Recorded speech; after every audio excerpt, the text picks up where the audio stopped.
अस्सलाम वालेकुम। आज हम हल करेंगे मश्क 1.1। तो चलिए शुरू करते हैं। हमजात खत्ती मसावतें क्या होती हैं? हमने इससे पहले देखे थे कि दो मुतगैरी खत्ती मसावतें क्या होती हैं। अगर हम दो मुतगैरी खत्ती मसावतें एक साथ लें और उनका हल हमें कॉमन मिलता है, उनका हल मुश्तरक मिलता है, तो उसे हम कहेंगे कि वो दोनों हमजात खत्ती मसावतें हैं। इंग्लिश में उसे कहते हैं साइमल्टेनियस इक्वेशन। एग्जाम्पल के तौर पे अगर मैंने यहाँ पर एक मसावत लिखी हूँ 2x जमा y बराबर 3, x जमा y बराबर 1।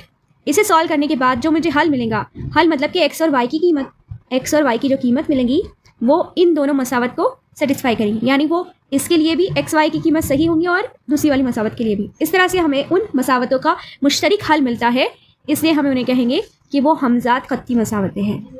हमारी एक सरगर्मी दी गई है आपको आपकी टेक्स्ट बुक में, हम उसे सॉल्व करते हैं। हमजात खत्ती मसावतों को हल करने के मुख्तलिफ तरीके हैं। उनमें से एक तरीका है मुतगैर का इखराज करना, और आगे हम पढ़ने वाले हैं तरसीमी तरीका।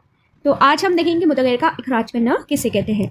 तो हमारी मसावतें हैं 3x जमा 2y बराबर 29, 5x वज़ा y बराबर 18। तो ये दो हमजात खत्ती मसावतें हैं, इसका हमें हल निकालना है, यानी x और y की कीमत निकालनी है।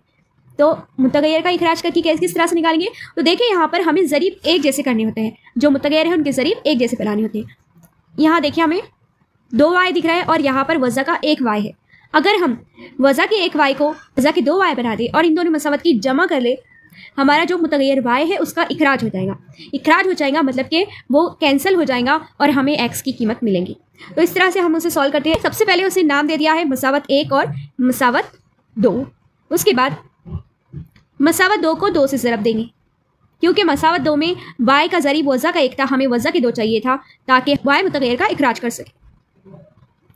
तो हमने मसावत 2 को 2 से ज़रब दिया है। गौर से देखिए, हम हर टर्म्स को, मसावत में की हर टर्म्स को 2 से ज़रब देंगे, हर रुकन को 2 से ज़रब देंगे, यानी 5x को भी 2 से ज़रब देंगे, वज़ा y को भी 2 से ज़रब देंगे, इसी तरह से 18 को भी 2 से ज़रब देंगे। अब 5 दूनी 10 होते हैं, इसलिए यहाँ पर 10x आ गया। उसके बाद ये 2 वज़ा के 2y हो गए, 2 का 2 होता है, इसलिए 18 दूनी 36, तो यहाँ पर लिखेंगे हम 36।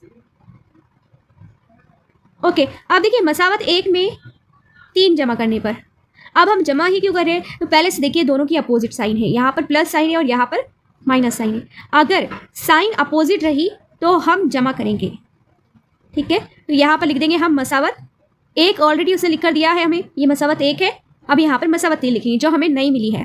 तो हमें नई मसावत क्या मिली है? 10x वज़ा 2y बराबर 36। अब इन दोनों की जमा करेंगे तो 3x और 10x टोटल हो गए 13x। इसी तरीके से जमा के 2y थे और वज़ा के 2y थे, मैं यहाँ पर बता रही हूँ, जमा के 2y थे और वज़ा के 2y थे। जब हम इनकी वज़ा या जमा करते हैं तो इनके ज़रीब देखते हैं। ज़रीब अगर देखेंगे, जमा के 2 है और वज़ा के 2 है, वो इस तरीके से हो जाता है 2 वज़ा 2, और y यहाँ से कॉमन निकलता है। जब 2 में से 2 जाते हैं तो 0 बचता है, 0y। 0y का मतलब ये हुआ कि 0, क्योंकि 0 को किसी से भी ज़रब दो आंसर आता है 0।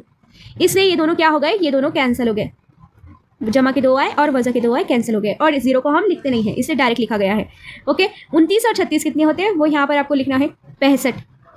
ओके, यहाँ से x की कीमत निकालेंगे। यहाँ से x की कीमत किस तरह से निकलेगी? 65/13, क्योंकि 13 ज़रब में है x के, इसलिए वो सीधे हाथ की तरफ शिफ्ट होगा तो वो तकसीम में आ जाएगा। तो 65 को 13 से तकसीम करो तो 13 पंजे 65 होते हैं, इसलिए यहाँ आंसर आ गया हमारा 5। अब x की कीमत तो निकल गई, लेकिन हमको अब निकालनी है y की कीमत।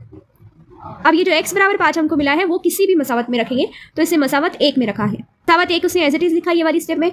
अब x की जगह पर हमें रखना है 5, तो 3 ज़रब 5 जमा 2y बराबर 29। अब 3 पंजे होते हैं 15, तो यहाँ पर 15 लिखेंगे, 15 जमा 2y बराबर 29। अब ये नंबर एक साइड में लेकर जाना है, इसे जमा के 15 थे, अब यहाँ जाके वज़ा के 15 हो जाएंगे। अब 29 में से 15 वज़ा करेंगे तो आंसर 14 आता है। 2y बराबर 14, 2y बराबर 14। ऐसे ही सेम y की कीमत कैसे निकालेंगे हम? 14/2, क्योंकि 2 y के ज़रब में है। 14/2 यानी कि 7, y की कीमत आ गई 7। यहाँ पर x की कीमत हमारी 5 निकली थी और y की कीमत 7। तो इस तरह से ये सॉल्व करना था आपको। ये रहा आपका मश्की सेट 1.1। सवाल नंबर 1, ये एक सरगर्मी दी गई है और सेम वही सवाल है जो मैंने आपको अभी सॉल्व करवाई हूँ। तो ये आपके लिए रहेगा होमवर्क।